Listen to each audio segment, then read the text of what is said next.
In 1942, an 11-year-old boy from Omaha, Nebraska, invested his entire fortune in 6 shares of City Services Preferred at $38 per share. The stock soon dropped sharply, devastating his holdings. But true to form, the boy did not panic. He held those shares until the stock rebounded, earning himself a small profit. Things got a little bit better after that. Today, we know Warren Buffett not only as one of the world's richest men, but also one of the most admired and respected. Unmoved by financial fads, he's doggedly sought out value, put his weight behind companies with promise, and demonstrated that integrity isn't just a good trait, it is good for business. And yet, for all the money he's earned, you don't see Warren Buffett wearing fancy suits or driving fancy cars. Instead, you see him devoting the vast majority of his wealth to those around the world who are suffering or sick or in need of help. And he uses his stature as a leader to press others of great means to do the same. A philanthropist is a lover of humanity, and there's no word that fits Warren better. That was President Barack Obama, February 15th, 2011, honoring Warren Buffett with a Medal of Freedom. You likely know the Warren Buffett story, his road to wealth as CEO and chairman of Berkshire Hathaway, and you probably know his support for Democratic Party politicians like Hillary Clinton and Barack Obama. And you might also remember President Obama giving him that Medal of Freedom. But did you know this? Warren Buffett's father was a member of Congress. Warren Buffett recently announced he'll be stepping down as CEO of Berkshire Hathaway, and that's what inspires this episode of C-SPAN's podcast, The Weekly. But instead of using that news to reflect on Warren Buffett's own connection to politics, we focus on someone else, his father, Howard Buffett. He was a 4-term congressman from Nebraska. He held office in the middle of the 20th century, and Howard Buffett was a Republican. Howard Buffett was a congressman from 1943 through 1949, and again from 1951 through 1953, the heart of the Cold War. Here's a sample of what he said in Congress. From a March 18, 1947 House floor speech, he's angry about demands by Democratic President Harry Truman for what Congressman Buffett calls large-scale American intervention in the political, economic, and military affairs of the Balkans. The title of the speech in the Congressional Record is Truman Playing into Stalin's Hands. Mr. Speaker, it is impossible to assess the enormity of this failure. A man from Mars reviewing it would come to one or the other of 2 conclusions. Either our government has been in the control of communists, or it has been in the hands of terribly stupid people completely fooled by the communists. As the first conclusion would indicate unlimited treachery and treason, it must be ruled out. Left with the second alternative, that the administration has been terribly stupid and misled, we must consider the President Truman demands in the light of that record. In 2008, on Book TV, Alice Schroeder, author of The Snowball, Warren Buffett and the Business of Life, discussed Howard Buffett and his son. His father, as a Republican congressman, really had that Midwestern Republican strain that was very influential in Congress. Right around the time when Warren was very young, it was an isolationist strain. It was very much, small government, pro-business, very much anti-war, no foreign wars, and a lot of Warren's views were shaped initially by that early in his life, and then he broke away from that. But what he kept was the modesty, the thrift, the courteousness, the respect, the simplicity that you associate with this. Also in 2008, Warren Buffett's sister Doris Buffett appeared on C-SPAN's Q&A program. Did your parents make much money?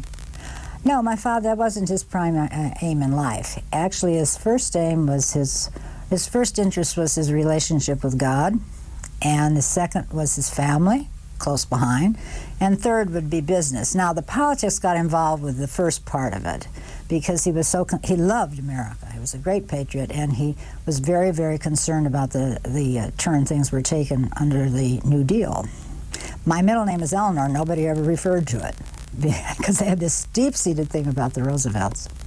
And how many years total was he in Congress? How many different terms? He had 3 consecutive terms, and then in the election of 1948, when it was Dewey and Truman, in that case, in the 2nd District of Nebraska, the Republicans just didn't come out to vote. The Democrats didn't have any more votes, but the Republicans failed to show. So he was out for 1 term, and then they begged him to go back in because the man who replaced him was a very unusual person. I think he's the only member of Congress where Congress voted to expunge his remarks from the record. So it was sort of an embarrassment to Nebraska. So my father ran for 1 more term, and that's all he wanted to do, because he really wasn't a professional politician at all. Howard Buffett was not a candidate for renomination in 1952. What happened next to a seat? Chuck Hagel, Republican senator from Nebraska, picks up the story in an April 1999 floor speech. In 1952, a House seat opened up. It was the seat of Howard Buffett. Now, Madam President, that name Buffett may ring a bell. Howard Buffett was the father of Warren Buffett. And Howard Buffett decided not to run for re-election. Again, Roman Ruska's friends and colleagues said, "Would you run for Congress?" Roman Ruska said, "Well, I would do that for a short period of time." Roman Ruska was overwhelmingly elected to the Congress in 1952. 2 years later, a Senate seat opened, and again, the same people asked Roman Ruska to serve. He ran for the Senate in 1954 and never looked back. Now, let's hear Warren Buffett talk about his father, like during 2013 remarks at Georgetown University. I was born in 1930. I was conceived in 1929 because my dad was a stock salesman, and after the crash, he didn't have anything to do. Nobody. So I look back with great fondness on the 1929 crash. But in June 2012, Warren Buffett spoke at the Economic Club of Washington, D.C. He was interviewed by David Rubenstein. Your background is pretty well known, but some people may not know that you actually spent much of your formative years in Washington, D.C. Your father was elected to the Congress, so you moved here. You went to Alice Deal Junior High School, got a lot of C's and D's, as I understand. And then you went to Woodrow Wilson High School, finished 16th in your class. Did Howard Buffett's politics pass on to a son? Here's more from Warren Buffett's conversation with David Rubenstein. But you were... Class of 17, we might add. Right. Did Howard Buffett's politics pass on to a son? Here's more from Warren Buffett's conversation with David Rubenstein.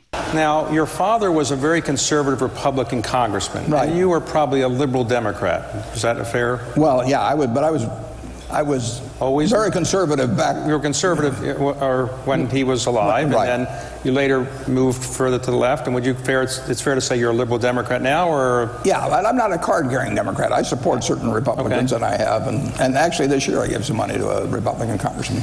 Howard Buffett died on April 30th, 1964. The Omaha World Herald wrote this in an editorial. The qualities that set the late Howard Buffett apart were outspokenness and a blazing integrity. Omaha's 4-term congressman might well have gone on to higher political office if he had been willing to use soft soap, trim his views, or simply remain noncommittal on touchy issues. But it wasn't in the man. No friend ever dared ask Howard Buffett to bend his principles, and no political enemy ever nailed him with contradictions in his record or his public statements. He was a national leader of the conservative movement in America. And Republican Senator from Nebraska Carl Curtis said this on the Senate floor. Howard Buffett was a political stalwart. He was a conservative. He knew the reasons for the faith that was in him. He was steadfast. The apostles of big government have mortgaged the country's future for generations in attempting to prove that the political principles adhered to by Howard Buffett and others were wrong. But they have totally failed. And now a bonus clip. There's another Howard Buffett. It's Warren Buffett's son, his middle child, Congressman Howard Buffett's grandson. And during an October 2015 discussion on food hunger at the museum, Howard Buffett told moderator Judy Woodruff about his parents. Take us back to the beginning. Why was this something that mattered to you? I mean, we know you came from a farming background, but there were other things going on in your family. Why this? Not much. I was teaching Warren how to invest. That did take some time. But other than that, not much. I had a mother that spent her entire life really dedicated to helping people. And so I think all of us kids grew up in a household where we were really expected to give back to the community. And of course, we had every opportunity in our lives to do what we wanted to do in many ways. And I think that my dad explains it best when he talks about the ovarian lottery. And he just says, he could be born in Bangladesh, he could be born in Yemen, you could be born in Malawi, you could be born to parents that, are divorced or criminals or handicapped with challenges of providing a living. You could have all sorts of scenarios that could develop. But you were born, and in my case, white, male in the United States. And that gave you every opportunity to excel in life that you could ever ask for. And hopefully, those demographics are changing over time. But when I came into this world, that was the best situation you could probably find yourself in the world. So I think, we knew that, we appreciated that, and my parents had high expectations that we would go out in the world and do some things that are productive and positive. So I think the big driver was how I grew up and what my parents expected of me. That's it for this episode of C-SPAN's The Weekly. Use the C-SPAN video library to learn more about the Buffett family, from Congressman Howard Buffett through the later generations. And by the way, Howard Buffett's grandson isn't the last Buffett named for the member of Congress. Congressman Howard Buffett's great-grandson, born in 1983, is named Howard Warren Buffett. But it ends there. His son is named Thomas. For now, thanks for listening and happy searching.